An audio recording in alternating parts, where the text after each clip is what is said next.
Hello, I am Adhar Burua, again in front of you. আজি মই আলোচনা কৰিম কেনেকুৱা ধৰণৰ বাক্যবিলাকক কাৰেক্ট টেন্স কৰাৰ পিছত আমি প্ৰেজেন্ট কন্টিনিউয়াস টেন্সত লিখিম কেনেকুৱা ধৰণৰ আমি শব্দ নাইবা ফ্ৰেজ পালে সেই বাক্যটো আমি প্ৰেজেন্ট কন্টিনিউয়াস টেন্সত আমি শুদ্ধ কৰিব লাগিব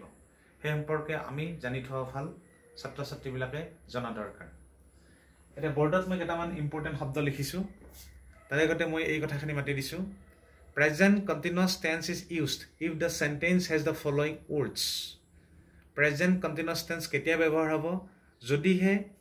correct tense ৰ যেটো বাক্য সেই বাক্যটোত এইবিলাক শব্দ যদি থাকে নাইবা এই শব্দকেইটা যদি থাকে সেই কাৰণে মই এই শব্দকেইটা বৰ্ডত লিখিছো আৰু এই শব্দকেইটা ছাত্ৰ ছাত্ৰীবিলাকে মনত ৰখাটো দৰকাৰ শব্দবিলাক কোনকেইটা মই মাতি দিছো নাও শব্দটো যদি থাকে তেতিয়া হলে সেই বাক্যটো যদি আমি কারেক্ট টেন্স কৰিব লগা হয় শুদ্ধ টেন্সত যদি আমি লিখিব লগা হয় তেতিয়া হলে আমি প্ৰেজেন্ট কন্টিনিউয়াস টেন্সত লিখিব লাগিব ঠিক তেনেদৰে এট প্ৰেজেন্ট যদি থাকে presently at the moment at this moment প্ৰায় একে don't disturb listen stop look see relax wait come এই শব্দকেইটা যদি আমি এটা বাক্যত দেখো তেতিয়া হলে সেই বাক্যটো আমি Present continuous tense আমি লিখিব লাগিব গতিকে প্ৰত্যেকজন ছাত্ৰ ছাত্ৰীয়ে এই শব্দকেইটা মনত ৰখা দৰকাৰ সেইকাৰণে মই ৰিমেম্বাৰ শব্দটো লিখি দিছো প্ৰত্যেকজন ছাত্ৰ ছাত্ৰীয়ে এই শব্দকেইটা যদি মনত ৰাখে তেতিয়া হলে ছাত্ৰ ছাত্ৰীবিলাকে অতি সহজতে সেই বাক্যটো প্ৰেজেন্ট কন্টিনিউয়াস টেন্সত লিখিব পাৰিব নাইবা প্ৰেজেন্ট কন্টিনিউয়াস টেন্সত লিখি বাক্যটো শুদ্ধ কৰিব লাগিব তাৰোপৰি আৰু এটা কথা আমি জানিব লাগিব ছাত্ৰ ছাত্ৰীবিলাকে জানি লোৱা ভাল সেইকাৰণে এটা মই নোট বুলি লিখিছো continuous tense is not used in case of the following verbs ইকেইটা ভাৰ্বৰ ক্ষেত্ৰত কিন্তু continuous tense ব্যৱহাৰ কৰা নহয় that means এই ভাৰ্ব কেইটাৰ লগত আমি কি কৰিব নোৱাৰো ing যোগ দিব নোৱাৰো আৰু যেহেতু আমি ing যোগ দিব নোৱাৰো তেতিয়া হলে আমি প্ৰেজেন্ট continuous tenseত সেই বাক্যটো আমি লিখিব নোৱাৰিম কাৰণ প্ৰেজেন্ট continuous tenseত বাক্য এটা যদি লিখিব লগা হয় ভাৰ্বৰ লগত আমি সদায় ing যোগ কৰিব লাগিব নাইবা ভাৰ্বটো আমি প্ৰেজেন্ট পাৰ্টিসিপল ফৰ্মত লিখিব লাগিব এটা কোনকেইটা ভাৰ্ব আমি জানি থোৱা ভাল প্ৰথমটো হ'ল ভাৰ্ব অফ সেন্সেস কিছুমান এনেকুৱা ভাৰ্ব আছে যিবিলাক অনুভূতি বুজায় যেনে see smell taste hear feel এই শব্দকেইটাৰ লগত সাধাৰণতে কি নহয় ing যোগ নহয় গতিকে এনেকুৱা ভাৰ্ব যদি থাকে এটা বাক্যত সেই ভাৰ্বটো আমি যদি শুদ্ধ কৰিব লগা হয়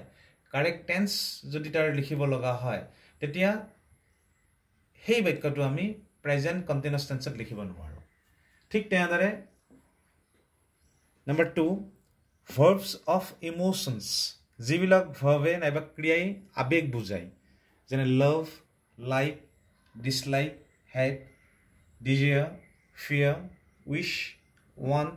value mind এই শব্দকেইটাৰ লগত নাইবা এই ভাৰ্ব কেইটাৰ লগত সাধাৰণতে কি নহয় ing যোগ নহয় গতিকে এনেকুৱা ভাৰ্ব থকা বাক্যবিলাকক আমি কি কৰিব নোৱাৰো প্ৰেজেন্ট কন্টিনিউয়াস টেন্সত আমি লিখিব নোৱাৰো যেটো ing আমি যোগ কৰিব নোৱাৰো number 3 verbs of mental ability verbs of mental ability ভিতৰত কি পৰে মানসিক যেটো দক্ষতা know think understand remember recollect believe expect এইকেইটা ভাৰ্ব যদি কোনো বাক্যত থাকে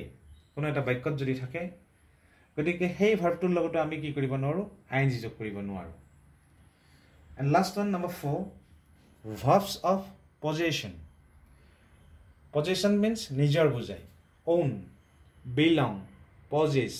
have এনেকুৱা ভাৰ্ব বিলাকৰ লগত কি নহয় ing যোগ নহয় গতিকে এই ভাৰ্ব কেইটা থাকিলে সেই বাক্যটো যদি আমি কাৰেক্ট টেন্স কৰিব লগা হয় কোনো কাৰণত সেই বাক্যটো আমি প্ৰেজেন্ট কন্টিনিউয়াস টেন্সত লিখিব নোৱাৰো আৰু এই কথাটো ছাত্ৰ ছাত্ৰীবিলাকে ধুনিয়াকে মনত ৰখাটো দৰকাৰ এতিয়া মই দুটা এক্সাম্পল লিখিছো these two examples are very important for the students এই দুটা এক্সাম্পল ছাত্ৰ ছাত্ৰীবিলাকৰ কাৰণে খুব ইম্পৰ্টেন্ট লাগতিয়াল আৰু এই দুটা উদাহৰণ যদি ছাত্ৰ ছাত্ৰীবিলাকে বুজি পায় তেতিয়াহ'লে মই ওপৰত যিখিনি কথা ক'লোঁ গোটেই কথাখিনি বুজি পাব এতিয়া মই বুজাই দিবলৈ চেষ্টা কৰিছোঁ ফাৰ্ষ্ট সেন্টেন্সটো হ'ল Don't disturb the baby cry now এই বাক্যটো সঘনাই পৰীক্ষাত আহি থাকে কাৰেক্ট টেন্স কৰিব দিয়ে গতিকে don't disturb the baby cry now এই বাক্যটো যেতিয়া আমি শুদ্ধ কৰিম তেতিয়া এই বাক্যটো আমি প্ৰেজেন্ট কন্টিনিউয়াছ টেন্সত আমি লিখিব লাগিব কাৰণ তাত এটা নহয় দুটা ইন্ডিকেশন আমি নাইবা দুটা ইন্ডিকেটৰ আমি দেখা পাইছো এই ইন্ডিকেটৰ দুটা মই দেখাই দিছো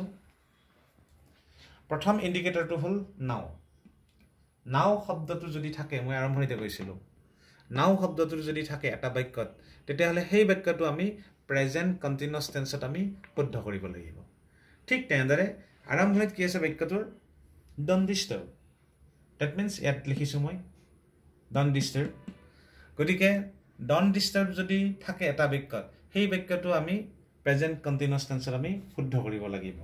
গতিকে ইয়াত দুটা বস্তু আছে সেইকাৰণে এই বাক্যটো আমি প্ৰেজেন্ট কন্টিনিউয়াছ টেন্সত লিখিব লাগিব নাইবা ইয়াৰে যেটো ভাৰ্বৰ কাৰেক্ট ফৰ্ম হেতু প্ৰেজেন্ট কন্টিনিউয়াছ টেন্সত লিখিব লাগিব don't disturb the baby is crying now গতিকে আমি প্ৰেজেন্ট কন্টিনিউয়াছ টেন্সত শুদ্ধ কৰিলো কিবা কাৰণত যদি নাও শব্দটোও নাথাকে তথাপিও প্ৰেজেন্ট কন্টিনিউয়াছে হ'ব কাৰণ যেহেতু don't disturb এই শব্দ দুটা আছে তেতিয়া কি হ'ব don't disturb the baby is crying নাওটো নাথাকিবও পাৰে নাও নাথাকিলেও প্ৰেজেন্ট কন্টিনিউয়াছে হ'ব পিছৰ যেটো উদাহৰণ এটো খুব ইম্পৰ্টেন্ট এই কথাখিনিৰ লগত জড়িত হৈ আছে যেটো মই নোট দিছিলো মাজতে কৈছিলো কিছুমান ভাৰ্বৰ লগত আইএনজি যোগ নহয় এতিয়া এই বাক্যটো আমি পঢ়ি চালে গোটেই কথাখিনি বুজি পাম now I C the man এই বাক্যটোত নাও শব্দটো আছে নাও শব্দটো যদি থাকে নিয়মমতে কি হ'ব লাগে নাও শব্দটো থাকিলে প্ৰেজেন্ট কন্টিনিউয়াছ টেন্স হ'ব লাগে নাও শব্দটো আছে গতিকে ইয়াতেও নাও শব্দটো আছে কিন্তু এই বাক্যটোক আমি প্ৰেজেন্ট কন্টিনিউয়াছ টেন্সত লিখিব নোৱাৰো কিহৰ কাৰণে লিখিব নোৱাৰো কাৰণ ইয়াতে সি ভাৰ্বটো আছে এটা এই সি ভাৰ্বটো কি verbs of senses এই ভাগটোত আছে গতিকে এই ভাগটোত যেহেতু আছে এই যিমান কেইটা ভাৰ্ব আছে ইয়াত ইয়াৰ উপৰঞ্চি আৰু দুই চাৰিটা ভাৰ্ব আছে মই ইয়াত লিখা নাই এই ভাৰ্ব কেইটা ইমান এটা ইম্পৰ্টেন্ট নহয় গতিকে যেহেতু verb of senses এই ভাগটোৰ ভিতৰত সি ভাৰ্বটো সোমাই আছে এই ভাৰ্বটোৰ লগত আইএনজি যোগ নহয় যেহেতু আইএনজি যোগ নহয় গতিকে নাও শব্দটো থাকিলেও সি ভাৰ্বটো লগত আমি কি কৰিব নোৱাৰো আইএনজি যোগ দিব নোৱাৰো নাইবা এই বাক্যটোক আমি প্ৰেজেন্ট কন্টিনিউয়াছ টেন্সত আমি শুদ্ধ কৰিব নোৱাৰো তেতিয়াহলে আমাৰ উপায়টো কি হ'ব আমি এই বাক্যটোক প্ৰেজেন্ট ইনডিফিনিট টেন্সতে আমি শুদ্ধ কৰিব লাগিব নাইবা সিম্পল প্ৰেজেন্ট টেন্সত আমি লিখিব লাগিব সেইকাৰণে বাক্যটো ইয়াতে একে ৰখা হৈছে now I C the man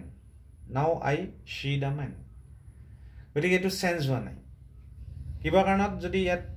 সাবজেক্টটো যদি থাৰ্ড পাৰসন সিঙ্গুলাৰ নাম্বাৰ থাকিলে হেতেন তেতিয়া ই চেঞ্জ হলে হেতেন হি সিজ হলে হেতেন গতিকে ইয়াত সাবজেক্টটো সিঙ্গুলাৰ হৈ আছে সি টু সি হ'ব now I C the man গতিকে ইটস ভেৰি ইজি গতিকে ছাত্ৰ ছাত্ৰীবিলাকে এই কথাখিনি সদায় মনত ৰখা দৰকাৰ যেতিয়া আমি এই শব্দবিলাক পাম এই শব্দবিলাক পালে এটা বাক্যত কাৰেক্ট টেন্সৰ ক্ষেত্ৰত সেই বাক্যটোক আমি সদায় প্ৰেজেন্ট কন্টিনিউয়াছ টেন্সত আমি শুদ্ধ কৰিব লাগিব আৰু কিবা কাৰণত যদি আমি এই ভাৰ্বকেইটা পাওঁ তেতিয়াহলে সেই বাক্যটোক আমি প্ৰেজেন্ট কন্টিনিউয়াছৰ পৰিৱৰ্তে ইনষ্টেড অফ প্ৰেজেন্ট কন্টিনিউয়াছ টেন্স আমি কিহত শুদ্ধ কৰিব লাগিব প্ৰেজেন্ট ইনডিফিনিট টেন্সত আমি শুদ্ধ কৰিব লাগিব গতিকে থুলমুলকে কাৰেক্ট টেন্স কৰাৰ নিয়ম ইখিনিয়ে এই শব্দকেইটা যদি থাকে গতিকে আজি মই বেছি দীঘলীয়া নকৰো আৰু ইয়াতে মই এই সেশনটো সামৰণি কৰিছো